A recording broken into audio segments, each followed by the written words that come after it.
You are Locked On Cougs, your daily podcast on the Houston Cougars, part of the Locked On Podcast Network, your team every day. Park Rangers Locked On Coogs here, and we're talking about who might have broken out this weekend. I want to stress, when I say breakout, I kind of more mean like not everyone, not the casual observer or a Big 12 fan from another program, in a way that they might not have known who we're talking about here, right? For instance, my first breakout player candidate, and I've got 1, 2, 3, 4. That's not good, but I got 4. My first breakout player candidate is Ethan, the Sanchez player, Sanchez, the field goal kicker for the Houston Cougars, 5 of 6 from deep. And I mean deep kicks, 49, 52, etc. Look, big time leg from a big time player in big time moments, and leading scorer on the game for his worth too. 18 points total, I believe. I really impressed by him and all that. I will point out that being able to consistently kick from over 48 yards in college football for 3 points is a weapon. It's a weapon. It's a weapon. It's a weapon. Houston put that on full display last Friday night. And honestly, other teams' defensive game plans now have to account for, hey, if they cross the XYZ yard line, they're going to get XYZ points, right? That's a big bend, don't break, and that kind of stuff. That factors into where you put those lines. Houston has a weapon there. And this is a little bit different definition of a breakout. Look, Stephon Boogie Johnson, he is what we thought he was. What's the old, was it Dennis Green? Who was it, the coach that when the Bears, they are who we thought they were, right? That's what it feels like Boogie Johnson was on Friday night. Now, I know that anyone who was paying super close attention to Houston's passing game the last 2 years knows that the shortcomings were not any fault of Boogie's, obviously. However, he'd been kind of a receiver trapped in a passing offense without a whole lot of passing the last 2 seasons, right? And he, thus far in the season, had only had 1 catch. It was a over 70-yard touchdown, but it was just 1 catch. And you could talk yourself through it against Stephen Foss and like, oh, vanilla game plan. They knew it was coming if it went to him. We're just trying to work other stuff out. It's a preseason feeling kind of game. Rice, okay, he got the 1 long bomb, but it was also kind of feeling like time to get Boogie involved. He had 5 catches, led the team in catches, also had 7 targets, which led the team, 117 yards. Loved having nearly 50 yards after a catch. I really loved, actually, a way to get him involved in a key moment in the game. They ran it was really a short drag route, like a shallow, but he ran it like at the line of scrimmage, and they initially called Tanner Kogel for a like pick play, like he did too much blocking, but because Boogie actually caught the ball shy of the line of scrimmage, it just felt like a screen pass as far as the rules go. I love that concept, getting him loose there, because everyone else was backed up with like Amari Thomas and guys going deep. We've talked about the kind of distraction and gravity that Kogel brings with him when he runs a little out route, turns into a pick. Loved how open that sprung Boogie for a lot of run after he caught the ball. Because that's when he's at his best. He, with the ball in his hands in space, he's really hard to take down, to capture, and really, liked what they got out of him there. I just like seeing him catch the football again, man. He's a fun football player to watch. Hard work comes through, and it, like the footwork, the quickness, the speed. You don't just get that. Like he clearly works on all that. Fun to watch. Glad he got his breakout moment, even if you and I knew as Houston Cougar faithful that he was an impact player. I think the rest of the confidence that, he's still there. Right. Luke McGary, I also think had a big kind of game, and it's not one that shows him the stat sheet, because of the 55 snaps Luke McGary played, he was blocking on 41 of them per Pro Football Focus. And I want to point 35 of those 41 blocks runs. He's also used max protection for pass pro, I should point out.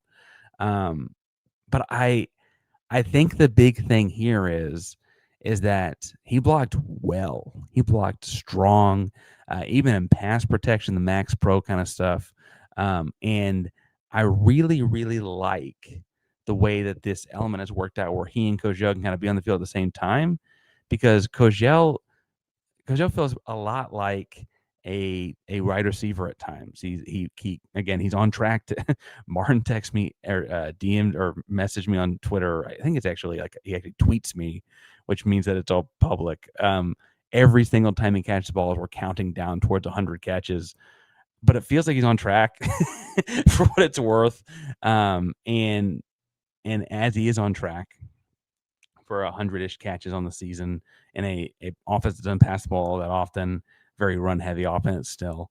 It's nice to have a guy like McGary come in and still do the tight end things, the blocking things, the dirty work, so to speak, that you think of tight ends as doing. Right now, Tanner can do all those things, but it doesn't feel like it completely maximizes the weapon he is if you have him pass protecting in a max pro set, right? That's where Luke comes in. And I think that that's pretty important for this offense because we know Slade Nagel loves a blocking tight end. It's important to what he's doing, right? And so a big game out of him in a way that, again, he only had one catch. I don't think he gained any yards on it officially. It wasn't like he had a big game statistically, but an impactful game in a way that helps change this offense. Okay, my other breakout guy is another kind of like Boogie, where it's not like a big time breakout. Like no one knew who this guy was. Anyone who watched the Houston Cougars knew Carlos Allen is really, really good. If you listen to the show, the everyday that you are, you know that I really like Carlos Allen. I think he's really, really good. And admittedly, I think he's been mentioned after every single post game for playing well. Like in every single post game show, I continue to come away impressed. He is such a different athlete in a good way than he was a year. And he was one of the best Pro Football Focus analytical look at run stuff last year for interior defensive linemen. I mean, he had one of the highest grades. He's a different athlete and animal this year. Off-season work, working with Giles, all of it, right? All of it works for him. And he's a real difference maker. My reason I have him on my breakout list from last game is short, simple, sweet to the point. They need him on the field to stop Big 12 run game. He played just 35 snaps, dealing with some like smaller, kind of dinged up stuff. I'm sure the bye week will help him greatly. We won't hear what it is, I'm sure.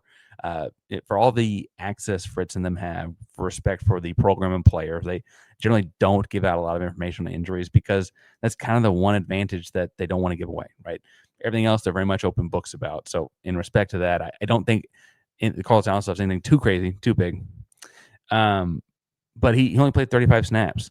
The defensive snaps he was not in for, everyone noticed. I mentioned in the series of plays that Colorado had earlier that could have sunk an old U of H team.